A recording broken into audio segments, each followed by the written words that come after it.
southwestern South Dakota, October 1876. When Samuel Norquist began excavating into the hillside above Bad River, his neighbors didn't just question his sanity. They actively tried to stop him. A Norwegian immigrant carving a home into raw earth while perfectly good timber stood ready for cutting. It defied every principle of American frontier construction. Yet within 4 months, this madman would achieve something that baffled every conventional builder in Lawrence County. A dwelling that maintained livable temperatures through a Dakota winter that killed livestock and froze wells solid, all while consuming less than 1/3 the firewood of traditional log cabins. What did this immigrant stonemason understand about thermodynamics that American-born carpenters dismissed as old-world superstition? The answer lay not in any revolutionary technique, but in knowledge so ancient it had been forgotten, and in physics so fundamental that ignoring it had cost frontier families countless cords of wood, sleepless frozen nights, and in some cases their lives. But before we reveal how Samuel's underground home defied the deadly winter of 1876 to 77, do something for me. Hit that like button and subscribe to this channel. Why? Because in the next 10 minutes, you'll learn temperature retention techniques that could cut your heating costs in half. Methods proven not by modern science, but by desperate pioneers who couldn't afford to be wrong. And drop a comment telling me where you're watching from. I want to know if you're facing the kind of winters that would have tested Samuel's design. Now, let's dig into the earth and uncover what he knew. Samuel Norquist arrived in Dakota Territory in September 1876 with a wagon, 3 draft horses, his wife Ingrid, 2 young daughters, and a plan that made seasoned homesteaders shake their heads in pity. While other families scrambled to raise log walls before the first snow, Samuel walked the breaks above Bad River with a surveyor's eye, rejecting flat bottomland in favor of a south-facing hillside that others considered unbuildable. "Man's lost his mind," declared Thomas Bradley, a Missouri carpenter who'd built 17 cabins in the county. "You don't dig down in this country, you build up. Wind'll freeze you underground like a root vegetable in a failed cellar." But Samuel had seen something Bradley hadn't, or rather, he'd felt it. In the limestone caves of his native Telemark, Norway, he'd experienced temperatures that remained constant year-round. Cool in summer, warm in winter, never fluctuating with the savage swings of surface air. The earth itself, he understood, was a thermal battery that American builders ignored in their rush to replicate Eastern construction methods in a landscape that demanded different solutions. His design was elegantly simple yet radical. He would excavate 16 feet into the hillside, creating a rectangular cavity 22 feet wide and 30 feet deep. The south-facing front wall would be built of stacked limestone 7 feet high, with 2 small windows and a heavy timber door. The roof would be constructed of cottonwood logs, covered with prairie sod, layered 18 inches thick. 3 sides and the back would remain raw earth, supported by timber posts and planks where necessary. "You're building a grave," Bradley told him bluntly. "That earth will cave in before Christmas, or you'll suffocate, or water will seep in and freeze you solid. I've built in 5 territories, and I've never seen anyone succeed with a dugout deeper than 8 feet. Samuel's response was measured. "In Norway, we call them jordbu, earth houses. My grandfather's family lived in one for 60 years. The only thing that changed was the door." Bradley snorted. "This ain't Norway, friend. This is Dakota. Different rules." By late October, as the first hard frost arrived, Samuel had excavated the full cavity and was laying his limestone front wall. His technique drew more ridicule. He used no mortar, instead dry stacking the stones with painstaking precision, filling gaps with smaller rocks and hard clay. Each stone was selected for thermal mass, dense limestone that would absorb and radiate heat. The wall extended 18 inches into the earthen sidewalls, creating thermal continuity. "Waste of time," commented another neighbor, Jacob Mills. "Mortars what holds heat. That wall let cold air pour through like a sieve." But Samuel understood something about masonry that Mills did not. Mortar, particularly lime mortar, conducts heat away from a structure. Dry stacked stone, packed with clay, creates countless tiny air pockets, and trapped air is one of nature's finest insulators. Combined with the thermal mass of the stone itself, the wall would absorb heat from his fire during the day and radiate it slowly through the night. The roof construction drew perhaps the most skepticism. Samuel laid cottonwood logs across the cavity at 18-inch intervals, covered them with smaller branches and prairie grass, then carefully layered sod in two distinct strata. First, a 12-inch layer of root-dense prairie sod placed upside down, roots upward, then a 6-inch layer of loose dirt mixed with additional grass seed. The total roof mass exceeded 8,000 pounds. "That roof's gonna collapse and kill his whole family," Bradley predicted darkly. "And if it don't collapse, it'll leak like a Baptist church roof.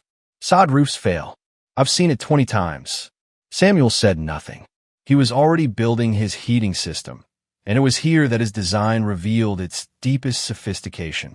The firebox Samuel constructed was unlike anything his neighbors had seen. Rather than building a traditional fireplace against one wall, he positioned a small cast-iron stove dead center in the main room, roughly 8 feet from the front wall. The stove itself was unremarkable, a basic box stove with a 6-inch flue pipe, but what he did with the exhaust was extraordinary. Instead of running the pipe straight up through the roof, Samuel angled it backward at a deliberate slope, running it along the ceiling for 14 feet before turning upward through the thickest section of sod. The horizontal section was wrapped in stones collected from the riverbed, smooth, dense river rock that would absorb heat from the flue gases before they escaped into the Dakota sky. "That chimney'll never draw," Bradley declared confidently. "Smoke needs to go straight up. That's basic engineering. He'll smoke himself out in a week." Samuel invited him to watch the first fire. On November 3rd, with the outside temperature at 34 degrees Fahrenheit, he loaded the stove with dry cottonwood and lit it. The draft pulled immediately, not with the roaring draw of a tall chimney, but with a steady, controlled burn that consumed wood slowly and completely. Within an hour, the stones around the flue pipe were warm to the touch. Within 3 hours, they radiated gentle, consistent heat that spread across the entire ceiling plane. But the real genius lay in what happened underground. Samuel had observed something that would not be formally quantified by science for another 50 years. The Earth maintains a relatively constant temperature at depths below 6 feet. In South Dakota, that temperature hovers between 45 degrees Fahrenheit and 52 degrees Fahrenheit year-round. Cold in summer, remarkably warm in winter when surface temperatures plunge to 20 or 30 degrees below zero. By excavating 16 feet into the hillside, Samuel had positioned his living space in a zone where the Earth itself provided baseline thermal stability. The walls, floor, and ceiling of Earth surrounding his home acted as a massive thermal buffer, absorbing excess heat in summer and releasing stored warmth in winter. In modern terminology, he'd created a structure with extraordinary thermal mass and near-zero thermal bridging, but he knew it simply as building with the Earth instead of against it. "It's primitive," insisted Bradley when Samuel tried to explain. "Civilized people build with wood and stone, with proper walls and proper chimneys. Your way is what Indians and Norwegians do, because they don't know better." The comparison to Native American construction was meant as an insult, but it revealed Bradley's ignorance. The Pawnee earth lodges of Nebraska, the Mandan earthen domes of the upper Missouri, the Inuit sod houses of Alaska, all represented sophisticated responses to climate extremes refined over centuries. Samuel's jordbu was the Norwegian expression of the same fundamental principle. The Earth itself is your first and best building material in climates where timber is scarce and temperatures are extreme. The mathematics of thermal mass were straightforward, though Samuel would never have phrased them in those terms. His earthen walls contained approximately 200 tons of soil, with specific heat capacity roughly 1/5 that of water. That mass could absorb enormous amounts of thermal energy with minimal temperature change, acting as both heater and cooler, moderating the wild temperature swings of the surface world. The dry-stacked limestone front wall added another critical element. Dense limestone has thermal conductivity roughly 4 times lower than continuous stone masonry with lime mortar. The clay-packed joints created thermal breaks, while the mass of the stone, approximately 4,000 pounds in the front wall alone, absorbed radiant heat from the stove and released it gradually over 8 to 12 hours. By mid-November, with the structure complete and the family moved in, Samuel began measuring temperatures with a mercury thermometer he'd purchased in Deadwood. On November 18th, with outside air at 28 degrees Fahrenheit and a light snow falling, the interior temperature held steady at 56 degrees Fahrenheit with no fire burning. He lit the stove at 4 p.m., loaded it twice with modest amounts of wood, and let it burn out by 10 p.m. By morning, with outside temperature at 19 degrees Fahrenheit, the interior had cooled only to 52 degrees Fahrenheit. His neighbors, huddling in log cabins where temperatures often dropped into the 30s despite roaring fires, noticed the minimal smoke from Samuel's chimney and drew the obvious conclusion. The Norwegian was freezing to death, but too proud to admit his mistake. "Give him till Christmas," Bradley told others. "He'll be begging for help building a proper cabin, or he'll be digging graves for his daughters." But Samuel Norquist wasn't cold. He was comfortable, and he was waiting for the real winter to prove his point. The construction methodology that Samuel employed was deceptively simple, but each decision revealed accumulated wisdom about materials, moisture, and thermal dynamics that American frontier building largely ignored. The excavation itself had been strategic. Samuel had chosen a hillside with a specific geology, a cap layer of dense clay over limestone bedrock. The clay provided structural stability and moisture resistance. The limestone below ensured drainage. He dug at a slight backward slope, roughly 3 degrees, so that any moisture infiltration would naturally drain toward the back of the structure, where he'd installed a small French drain leading downhill and away from the living space. "That's backwards," Jacob Mills had argued. "You want your floor level. That slope will make everything roll to the back." But Samuel understood something about water that Mills didn't. You never stop water. You guide it.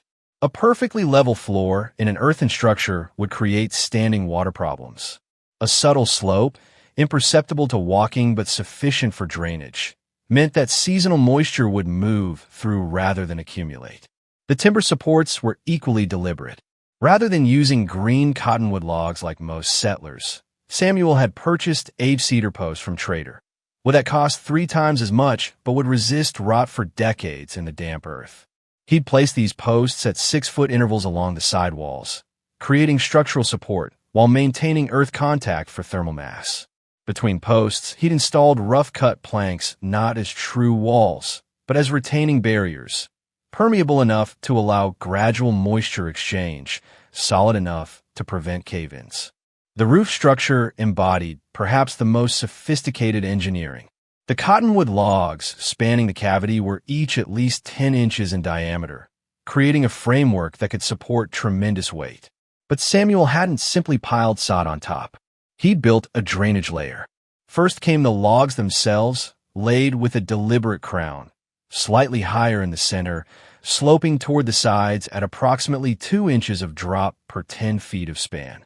Over these, he'd laid a thick mat of willow branches, woven together in a basket weave pattern. This created air space, a crude but effective ventilation layer that would prevent the underside of the sod from remaining perpetually damp and rotting the timbers. The first sod layer, 12 inches of root-dense prairie grass laid upside down, was the waterproof membrane. Prairie sod from virgin grassland is nearly impermeable when properly layered, with root systems so dense that water cannot easily penetrate.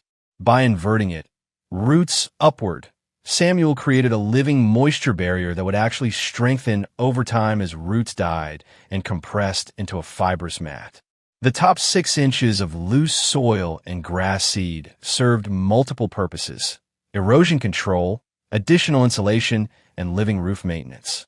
Within 2 years, this layer would be indistinguishable from the surrounding prairie, with grass growing so vigorously that Samuel would need to cut it twice per summer to prevent excessive growth from adding weight. The total roof mass, approximately 8,000 pounds, was not a liability but an asset. That weight provided compression, forcing the layers together and eliminating air gaps. More importantly, It represented tremendous thermal mass. In summer, it would absorb heat during the day and radiate it upward at night, keeping the interior cool. In winter, it would trap heat below and provide an additional insulating layer against the howling Dakota winds. That roof's a disaster waiting to happen, Bradley had maintained throughout construction. Come a first big snow, you'll have 1,000 pounds of extra weight up there. Whole thing'll pancake. Samuel had simply smiled. In Norway, he'd replied, "We measure snow weight in meters, not inches. This roof will hold." The front wall's construction was where Samuel's stonemason heritage showed most clearly. Each limestone block was selected not just for fit, but for thermal properties. He'd tested stones by hand weight. Denser stones hold more heat. He'd positioned the largest, densest blocks at knee height and chest height, where radiant heat from the stove would strike most directly. Lighter, more porous stones went higher and lower, where thermal performance mattered less. The clay packing between stones wasn't random fill. It was carefully mixed clay from the excavation, combined with small gravel and dry grass fibers. This mixture created a material that was plastic enough to conform to irregular stone surfaces but would dry into a hard, insulating matrix. The countless tiny air pockets in this matrix provided thermal resistance, while the clay itself added thermal mass. The two windows were small by American standards, each only 18 inches by 24 inches, and positioned deliberately. One faced southeast to catch morning sun. The other faced southwest for afternoon light. Both were set deep into the thick limestone wall, creating window wells that would trap warm air during the day and minimize heat loss at night when covered with wooden shutters. The door was triple layered. An inner door of tongue-and-groove planks, an air gap of 4 inches, and an outer door of thicker planks faced with canvas and painted with linseed oil. This created an insulating dead air space and an airlock effect, critical for minimizing cold air infiltration when entering or exiting. By December 1st, the structure was complete, the family installed, and daily life settling into routine. Ingrid Norquist had arranged their modest furniture, a table, for chairs, 2 beds, a trunk, in a space that measured 22 feet by 30 feet, with 7 feet of headroom under the log ceiling. A small root cellar extended another 6 feet deeper into the hillside, accessed by a narrow passage, where winter vegetables rested at a constant 42 degrees Fahrenheit. It was cramped by some standards, certainly darker than a log cabin with large windows. But it was dry, it was solid. And as December's temperatures began their inexorable slide toward the brutal lows that would define the winter of 1876 to 77, it was about to prove something that Samuel's critics had never considered possible. The earth itself was a furnace. You just had to know how to light it. December 18th, 1876. The thermometer outside the Deadwood Assay office registered 6 degrees Fahrenheit at noon, the warmest point of a day that had dawned at -12. A high-pressure system was settling over the northern plains, bringing with it the kind of cold that turned spit to ice before it hit the ground and made steel tools brittle enough to shatter. In the scattered homesteads along Bad River, families huddled around roaring fires, burning through their winter wood supplies at an alarming rate. Thomas Bradley's cabin, built of stout pine logs and considered one of the finest in the county, required constant feeding. A full stove load every 2 hours to maintain even minimal comfort. His family slept in shifts, someone always awake to tend the fire lest they wake to frozen water buckets and numbing cold. Before I tell you what happened next, do me a favor. Hit that like button if you're getting value from this story, and subscribe so you don't miss the technical breakdown coming up. Most importantly, drop a comment and tell me where you're watching from and what your coldest winter temperature has been. I'm genuinely curious if anyone out there has experienced the kind of cold that tested Samuel's underground home. Now, let's talk about what happened when the temperature dropped even further. On December 22nd, the cold intensified. By evening, Bradley's outdoor thermometer read 18 degrees below 0 Fahrenheit.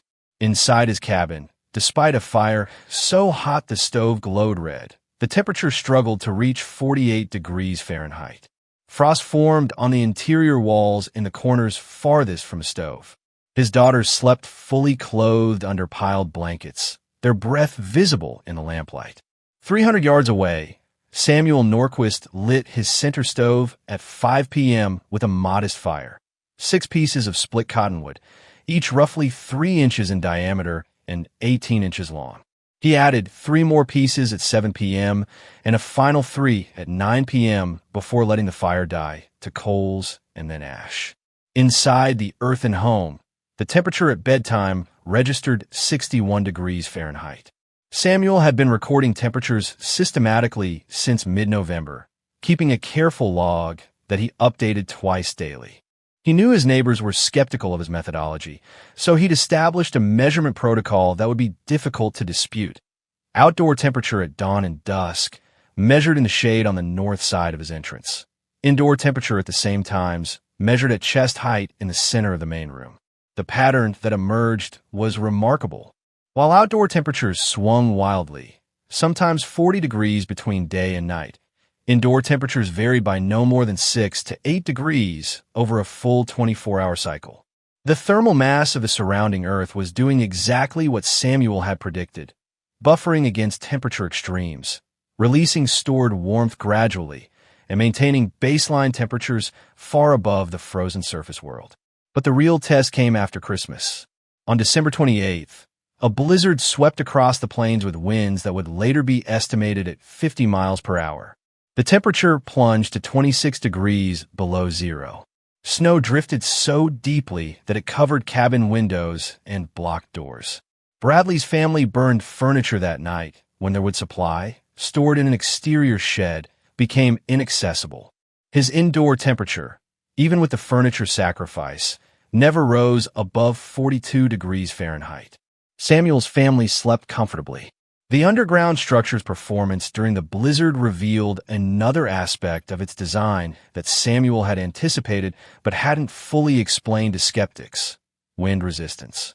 Above-ground structures, no matter how well built, experience convective heat loss as wind strips away the warm air boundary layer around exterior walls.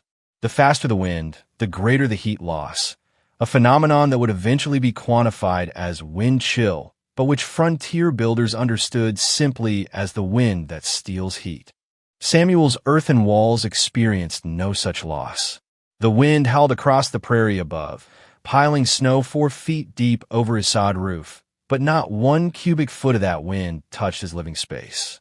The earth absorbed the wind's force entirely. Inside, the air was still, a detail that made the perceived temperature even more comfortable than the thermometer suggested. On December 30th, when a storm broke and neighbors could dig out, Bradley made the trek to Samuel's homestead expecting to organize a rescue or recovery operation. What he found instead shook his understanding of frontier construction to its foundation. Samuel answered the door in his shirt sleeves. Behind him, his daughters played on the floor in light dresses. The interior was dim but warm, comfortable, dry. A small fire burned in the stove, barely more than a handful of coals. Yet the space felt more hospitable than Bradley's cabin with a roaring inferno. "What's your wood consumption?" Bradley asked without preamble, the engineer in him overriding his pride. Samuel consulted his log. "Since December 18th, 12 days, I've burned approximately 1/4 cord. What about you?" Bradley's jaw tightened. "1.5 cords, maybe more." The numbers were devastating.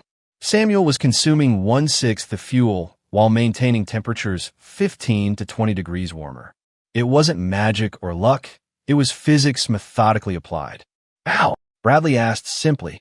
Samuel gestured to the earthen walls, the stone front, the sod-heavy roof. "The earth holds 50 degrees Fahrenheit all year, 8 feet down. I built my house where that heat already exists. You're fighting the cold. I'm borrowing warmth that's already there." It was an elegant explanation, though it simplified complex thermal dynamics into frontier vernacular. The fuller truth involves specific heat capacity, thermal conductivity coefficients, radiant heat transfer, and convective resistance, concepts that wouldn't be formally taught in American engineering schools for decades. But the experiential truth was undeniable. Samuel's primitive earth house was outperforming civilized timber construction by every measurable metric. The winter of 1876 to 77 would be remembered as one of the harshest in Dakota Territory history. Before it ended, 3 families in the county would lose members to the cold, children and elderly who succumbed during particularly brutal nights. Dozens more suffered frostbite, pneumonia, and the debilitating exhaustion that comes from constant cold stress. The Norquist family never experienced a moment of genuine danger from a cold. They were comfortable, safe, and spending their evenings doing needlework and reading by lamplight rather than huddling around a stove and praying for dawn. By February, when the worst had passed and spring's first hints appeared, Samuel's wood consumption for the entire winter totaled less than 3 cords. His neighbors had burned between 8 and 12 cords each, and had still endured nights of dangerous cold. The evidence was empirical, undeniable, and profoundly humbling to men who had mocked the Norwegian immigrants' foolish design. But numbers alone don't change minds. Consequences do. And the consequences of Samuel Norquist's underground home were about to ripple across Lawrence County in ways that would transform frontier architecture for a generation. By March 1877, Samuel Norquist had compiled 3 months of systematic temperature data, a scientific record unprecedented in Lawrence County and rare on the entire frontier. His log contained 182 paired measurements. Outdoor temperature versus indoor temperature, recorded at dawn and dusk, with notations about fire usage, wind conditions, and wood consumption.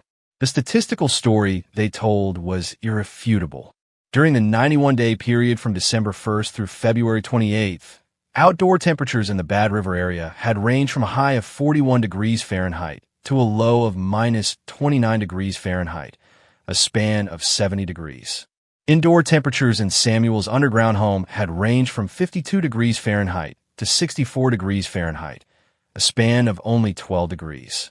The earth-sheltered structure had absorbed temperature extremes that would have made conventional housing uninhabitable and translated them into variations so modest that his family barely noticed. But the comparison that truly mattered was head-to-head. Samuel's home versus Thomas Bradley's log cabin, measured during identical conditions. On January 14, 1877, both men had agreed to a systematic test. The outdoor temperature at dawn was minus 8 degrees Fahrenheit. Bradley's cabin, after a night fire that consumed 8 logs, registered 44 degrees Fahrenheit at floor level, 51 degrees Fahrenheit at chest height near the stove. Samuel's dugout, after a modest evening fire that had died by midnight, registered 58 degrees Fahrenheit at floor level, 61 degrees Fahrenheit at chest height, a difference of 14 degrees at floor level and 10 degrees at chest height, the areas where cold affects human comfort most severely. More revealing was what happened during the day. Both men let their fires go out at 8 a.m. By 4 p.m., with outdoor temperature climbing to 18 degrees Fahrenheit, a 26-degree warming, Bradley's cabin interior had cooled to 38 degrees Fahrenheit, a drop of 13 degrees. Samuel's dugout had cooled to 56 degrees Fahrenheit, a drop of only 5 degrees. The thermal mass was doing exactly what physics predicted, resisting temperature change in both directions. The wood consumption comparison was even more dramatic. Samuel documented burning 2.8 cords of wood over the full winter. Bradley, in a cabin housing the same number of people, 2 adults, 2 children, across the same square footage, burned 11.5 cords, more than 4 times as much to achieve inferior comfort. Jacob Mills, never one to accept defeat gracefully, argued that Samuel's figures were self-serving. Easy to claim you're warm when you're trying to prove a point, he muttered to others. I'd wager his family's freezing, but too proud to say so. So Samuel invited inspection. On February 3rd, with outdoor temperature at 4 degrees Fahrenheit and a bitter northwest wind driving the wind chill far lower, Samuel opened his door to 5 neighbors, including both Bradley and Mills. They were bundled in heavy coats, wool scarves, thick gloves, dressed for the brutal cold they'd walked through to reach his homestead. Inside, Ingrid Norquist was baking bread. The yeasty warmth filled the space. The children were playing a game on the floor, dressed in simple cotton dresses with light wool shawls, indoor clothing, not survival gear. Samuel himself wore canvas trousers and a cotton work shirt with sleeves rolled to his elbows. Bradley removed his gloves and held his hands near the stove. It was burning, but modestly, a fire that would have been inadequate for even basic heating in his own cabin. He walked to the corners, the places where cold always gathered in conventional structures. He found no frost, no ice crystals forming on walls, no frigid drafts pooling at floor level. He placed his palm flat against the earthen rear wall. It was cool to the touch, but not cold, perhaps 55 degrees Fahrenheit, he estimated. He moved to the limestone front wall. It was noticeably warmer, still radiating heat absorbed hours earlier from the stove. Mills tested the floor. Even at ground level, typically the coldest zone in any structure, his hand registered gentle warmth, certainly above 50 degrees Fahrenheit. "What's the temperature right now?" Mills asked, his tone no longer confrontational, but genuinely curious. Samuel consulted his thermometer. 59 degrees at chest height.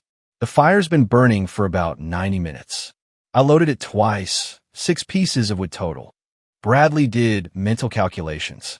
In his cabin, that amount of wood would have produced a brief, intense heat followed by rapid cooling.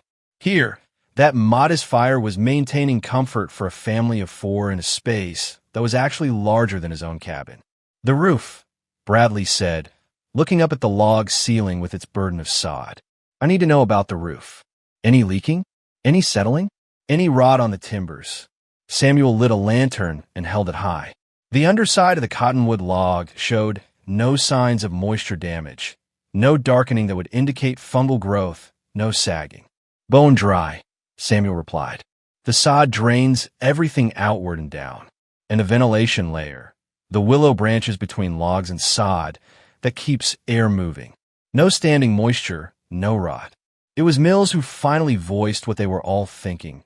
We were wrong. The admission cost him something. You could see it in the tightness around his eyes, the way his shoulders dropped slightly. These were proud men, skilled builders who'd constructed dozens of structures across multiple territories. Being proven wrong by an immigrant who'd ignored their advice and succeeded with methods they dismissed as primitive was not easy to accept. But the evidence was overwhelming. Samuel's family was comfortable in conditions that made conventional housing marginal at best, dangerous at worst. His fuel consumption was a fraction of theirs. His construction costs had been lower. No expensive milled lumber, no purchased nails, minimal hardware. And his structure, they were beginning to realize, would likely outlast their log cabins by decades. Earth doesn't rot. Stone doesn't decay. Properly built, an underground home was effectively permanent. "I need to understand the principles," Bradley said finally. "Not just what you did, but why it works. Because this," he gestured at the comfortable space around them, "this changes everything I thought I knew about building in Dakota." Samuel nodded slowly. He'd been waiting months for this moment. Not out of pride, but because he knew that knowledge sharing would save lives. The Earth at 8 feet down holds about 50 degrees Fahrenheit all year. That's free heat in winter. In summer, it's free cooling.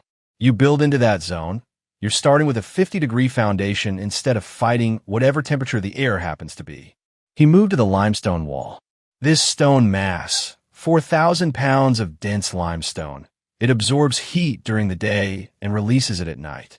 Radiant heat, not convective. You feel on your skin. It's why we're comfortable even when the air temperature is only 59 degrees Fahrenheit. The radiant warmth makes it feel like 65 degrees Fahrenheit or more. He pointed to the ceiling. That sod roof, 8,000 pounds of thermal mass. It holds summer heat out. It holds winter heat in. And its insulation, 18 inches of earth and vegetation. Your log roofs, even with shingles, there may be 3 inches of wood. Thermal resistance is proportional to thickness. Bradley was taking mental notes, his engineer's mind already redesigning structures, reconsidering materials, recalculating thermal performance. "The front wall," Samuel continued, "dry stacked stone with clay packing. You argued for mortar. But mortar is a thermal bridge. It conducts heat away. The clay packing creates air pockets. Trapped air is one of nature's best insulators. Combined with the stone's thermal mass, you get both insulation and heat storage. He walked to the door. Triple-layer door with air gap. Airlock effect. Small windows with deep wells and shutters. Every detail is about managing heat flow, keeping what you generate, rejecting what you don't want, and borrowing the Earth's constant temperature. Mill spoke up. But it's dark, and it's underground. Feels like living in a cellar. Samuel nodded. It's darker than a cabin with big windows, yes. But darkness doesn't kill you. Cold does. If I had unlimited timber and unlimited labor, maybe I'd build differently. But I had limited resources and a hard deadline. This design delivered maximum thermal performance with minimum material cost and minimum ongoing fuel consumption. For a frontier family with no margin for error, that calculation matters more than aesthetics. It was a brutal bit of frontier pragmatism, but it was also undeniably true. Beauty was a luxury. Survival was essential. The 5 neighbors left Samuel's dugout that afternoon with their worldview fundamentally altered. They'd come expecting to find a stubborn man clinging to a failed experiment. Instead, they'd found empirical proof that their superior methods were actually less efficient, more expensive, and more dangerous.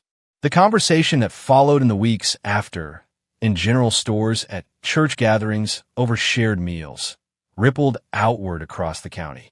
Some rejected the implications entirely, too invested in conventional methods to consider alternatives. But others, particularly younger homesteaders with fresh memories of brutal cold and dwindling wood supplies, began asking questions. How deep should you dig? What's the ideal roof thickness?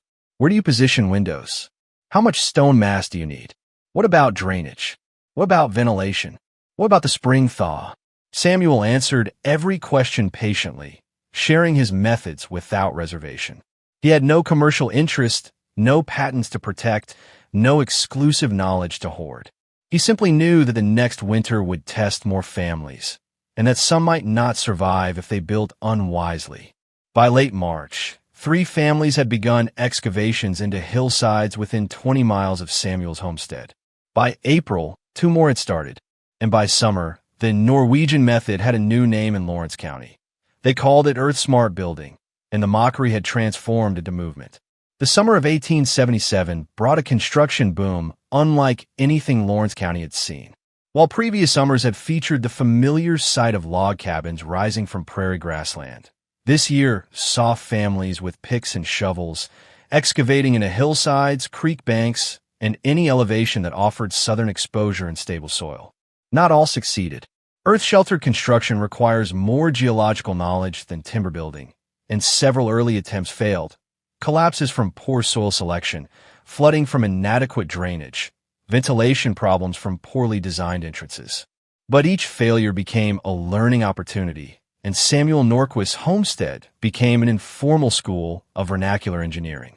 On Saturdays through summer and fall, men would ride to Samuel's place to observe, measure, ask questions, and debate details.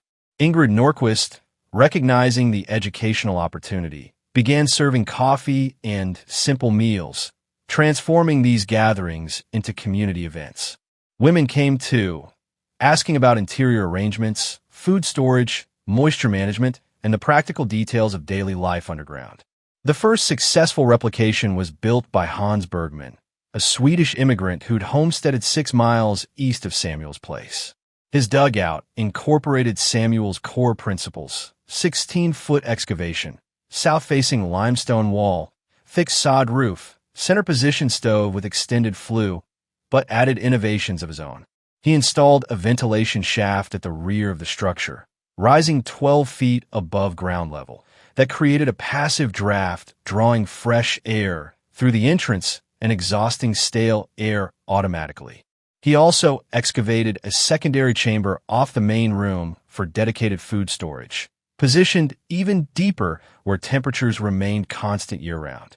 Bergman's winter of 1877 to 78 proved equally successful. Comfortable temperatures with minimal fuel consumption, no moisture problems, no structural issues. Word spread further. By 1878, Thomas Bradley, The carpenter, who'd been Samuel's most vocal critic, began incorporating earth-sheltering principles into his own designs. He couldn't bring himself to build a full dugout, old habits, he admitted, but he began sinking foundations deeper, boring earth against north-facing walls, and adding thick sod insulation to roofs. His hybrid designs, while not as thermally efficient as true earth-sheltered homes, still outperformed traditional construction significantly. The geographic spread was remarkable. By late 1879, a traveling minister reported seeing earth-sheltered homes or hybrids in a 150-mile radius, north into Montana Territory, east into Minnesota, south into Nebraska, west toward the Black Hills. Not all were Norwegian or Swedish immigrants. American-born homesteaders, Irish families, German settlers, even a few families of mixed Native American and European heritage had adopted the methods. What's particularly significant is that this diffusion happened organically through direct observation and word-of-mouth teaching, with no published plans, no government promotion, no commercial advocacy. It spread because it worked, and because frontier families facing brutal winters and scarce resources needed solutions that were proven, affordable, and replicable with available materials and minimal skills. The designs evolved regionally. In areas with abundant stone, limestone front walls became standard. In regions with less suitable rock, builders used stacked sod bricks for front walls, less thermally effective but still functional. In timbered areas, log front walls with deep earth berming became common. Near rivers and streams, settlers learned to position dugouts in clay-rich banks for maximum stability and moisture resistance. One particularly innovative variation appeared in the Rosebud Creek area of Montana, where a homesteader named Margaret Lindstrom, widowed and building alone with her teenage sons, created a step-down design. The sleeping area excavated 4 feet deeper than the main living area, creating a natural thermal stratification. Cold air settled in the sleeping zone, where blankets compensated, while warmer air rose to the living area where the family spent waking hours. Her design became popular among families building with minimal labor, as the stepped excavation was actually easier than creating one large cavity. The adoption wasn't universal or without resistance. Wealthy settlers, particularly those from eastern cities, continued building frame houses with shipped lumber, viewing earth-sheltered homes as socially inferior regardless of thermal performance. Town dwellers generally rejected the approach, as urban lots rarely offered suitable excavation sites. And some religious groups viewed living underground as spiritually problematic, associating earth dwellings with death and burial. But among working homesteaders, the families who lived on thin margins where a harsh winter could mean ruin, the evidence was persuasive. By 1882, a territorial survey conducted by a federal land agent estimated that approximately 12% of rural homesteads in Dakota Territory incorporated significant earth sheltering, whether full dugouts or hybrid designs. In Lawrence County specifically, the percentage was closer to 30%. The social dynamics also shifted. Samuel Norquist, once dismissed as an ignorant immigrant, became a respected community figure. He was elected to the county school board in 1880, served as an informal building consultant for the county, and in 1883 was asked to advise on the construction of a new church in Deadwood, specifically regarding foundation depth and thermal mass principles for the basement heating system. Thomas Bradley, to his credit, became one of the technique's strongest advocates. He learned that being wrong and admitting it publicly was less shameful than being wrong and defending the indefensible. He began teaching modified earth-sheltering principles to younger carpenters, emphasizing that good building requires adapting to local conditions rather than importing inappropriate designs from other climates. Jacob Mills never fully accepted the approach. He built one hybrid structure with shallow berming in 1881, claimed it didn't work, though neighbors noted he'd positioned it on a north-facing slope with poor drainage, and returned to conventional log construction. Some men simply cannot change, and frontier communities made room for that stubbornness, even when it cost those men dearly in comfort and fuel bills. By the mid-1880s, the initial wave of earth shelter construction began to fade. Improved rail connections brought cheaper lumber. Better heating stoves made conventional houses more thermally efficient.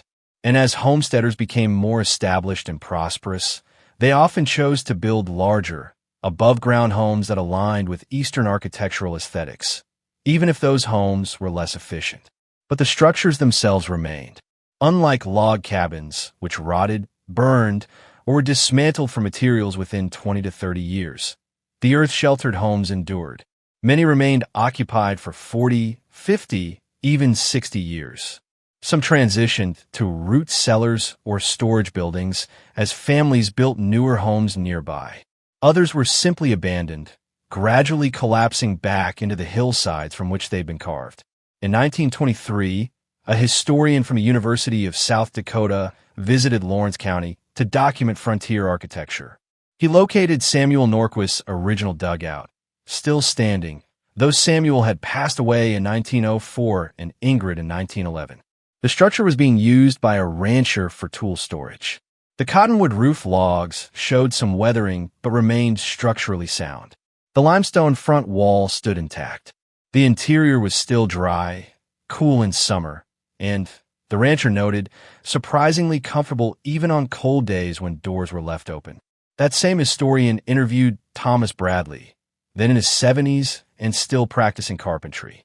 Bradley's final assessment of the earth-sheltered movement was characteristically blunt. "We thought we knew better because we were American-born and he was foreign. Turns out the earth doesn't care about your nationality. It cares about whether you're smart enough to work with it instead of against it." Samuel Norquist was smarter than all of us, and humble enough not to rub our faces in it when we finally figured that out. The Underground Revolution hadn't changed American architecture fundamentally, but it had saved lives, conserved resources, and proven that frontier wisdom often came from unexpected sources.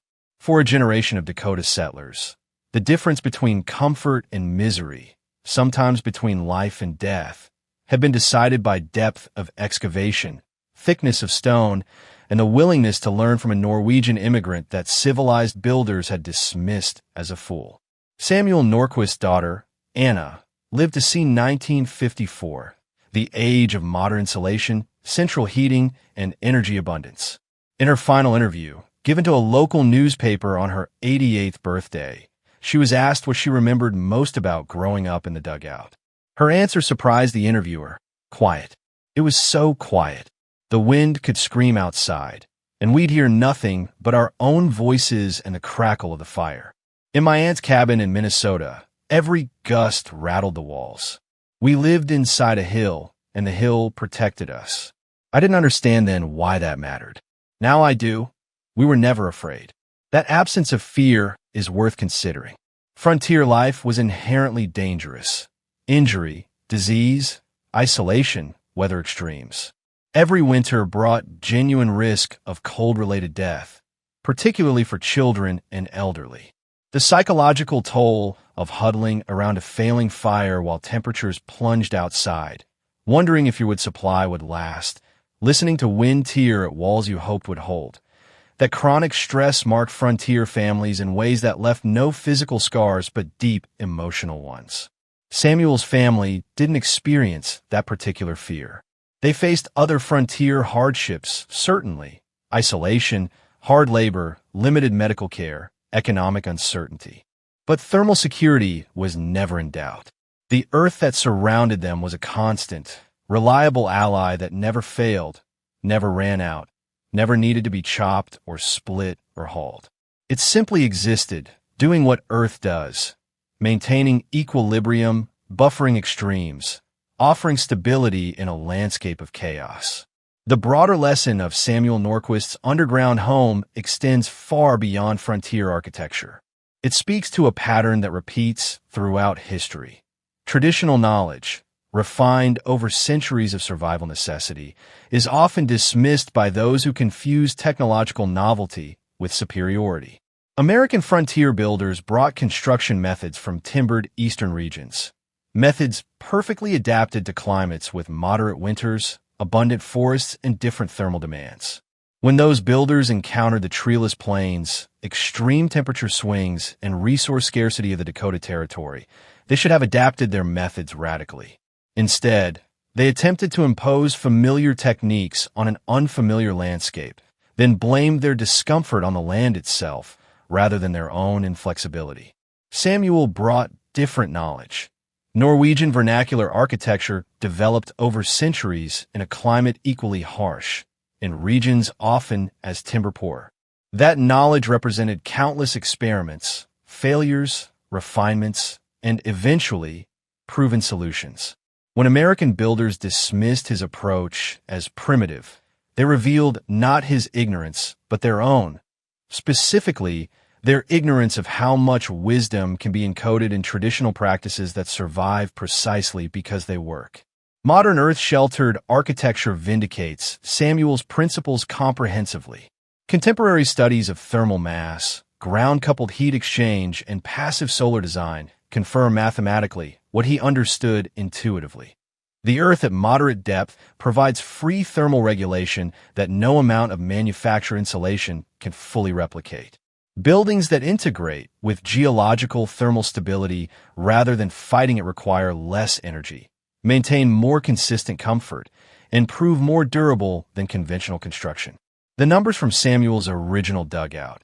Interior temperatures 40+ degrees warmer than outside during extreme cold, fuel consumption 1/4 that of conventional structures, stable performance over decades. Those aren't anomalies or exaggerations. They're what physics predicts when you build correctly for thermal mass and earth coupling. Modern earth-sheltered homes achieve similar or better performance, though usually with more sophisticated materials and engineering. What's changed isn't the fundamental principles.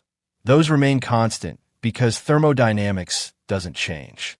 What's changed is our willingness to acknowledge that vernacular solutions, even when they come from immigrant stonemasons or indigenous traditions rather than university-trained engineers, deserve serious attention and respect. The frontier builders who mocked Samuel Norquist weren't bad men. They were skilled craftsmen working with the knowledge they'd acquired through apprenticeship and experience. Their failure wasn't one of character, but of intellectual humility, the inability to recognize that their familiar methods might not be universally optimal, and that someone from a different tradition might have better solutions for specific problems. That failure cost them comfort, money, and dignity. In some cases, it cost families their lives. The winter of 1876 to 77 killed people in Dakota Territory who might have survived if they'd lived in earth-shelter homes. That's not speculation. It's statistical probability based on the documented thermal performance differences. If you've made it this far, you've learned something that could genuinely change how you think about heating, building, and working with natural systems instead of against them. Hit that like button to tell YouTube's algorithm this content matters. Subscribe so you catch the next story, because frontier wisdom has lessons we desperately need to relearn in an era of expensive energy and climate uncertainty. And please, drop a comment. What traditional building technique from your own culture or region deserves more attention? I read every comment, and the best ones become future videos. Thank you for watching. The Earth knew all along how to stay warm. It had been demonstrating constant temperature at depth for millions of years before humans existed. Samuel Norquist's genius wasn't inventing anything new. It was recognizing something old, something fundamental, something that American frontier builders had overlooked in their rush to replicate Eastern architectural fashions. His underground home stood as a testament to a different kind of intelligence. The accumulated wisdom of generations who couldn't afford to be wrong, who refined their methods through survival pressure, who understood that nature isn't an enemy to overcome, but a partner to work with.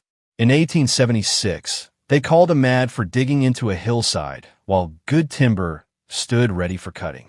By 1877, after a winter that tested everyone's construction methods against the harshest conditions imaginable, they called him something else. They called him right. And in the century and a half since, as energy costs have risen, climate awareness has grown, and sustainable building has moved from fringe theory to mainstream practice, his simple earth shelter home has been proven right again and again. Not just by history, but by physics, economics, and the lived experience of anyone who's ever stood inside an earth-burned building during extreme weather and felt the profound comfort of thermal stability. The earth knew, Samuel knew, and eventually, reluctantly, gratefully, his neighbors learned. That education cost them their pride, but saved their lives. It's a trade-off worth making, then, now, and always. This script presents historical construction methods for documentary and educational purposes only. Earth shelter construction requires professional engineering assessment for structural safety, drainage, ventilation, and compliance with modern building codes. Always consult licensed engineers and follow local building regulations. The thermal performance figures cited represent historical accounts and plausible calculations based on period materials and methods, not laboratory-verified data.